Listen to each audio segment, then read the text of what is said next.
and it's ready for primer. This is a filler video, so I'm just going to show you the 2 coats of the primer instead of 3, but put 3 coats on them. Then you're blocking for paint. You got plenty of primer to block out. 5310 primer. Tamco's beautiful DTM primer. This is the gray. I'll do a video on the primer of knowing how to mix it and how to set the guns on another video of just primer.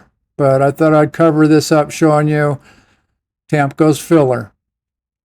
See how wet that primer goes on? Everybody calls me asking me, how's come it's so dry? And why is it so orange peely?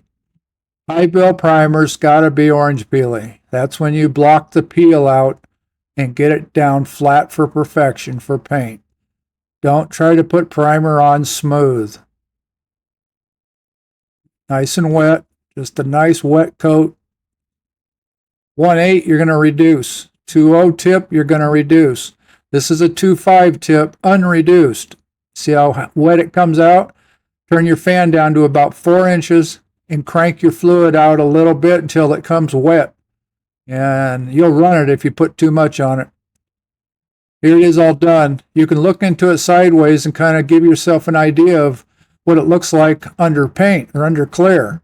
When the primer's wet, this is the second coat. All that was blocked down with guide coat with 180. Now priming again. It's another video. But use your primer too when it's wet like this to look into it sideways, which I'll show you here in a minute. And you can see how your bodywork's going to look.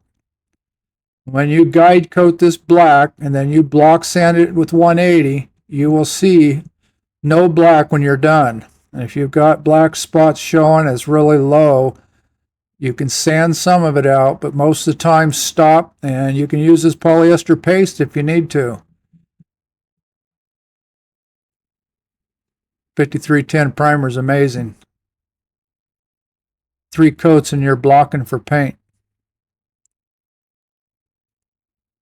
40 grit, take it down to bare metal. Nowadays we want to use epoxy under this. This one is not epoxied. I've old school. I've done that like this forever. But now we do epoxy the metal, then put the filler over the epoxy. Keeps that moisture barrier between the cold and hot metal condensation causing to get into the filler. See if you look into it sideways. Thanks for watching this video.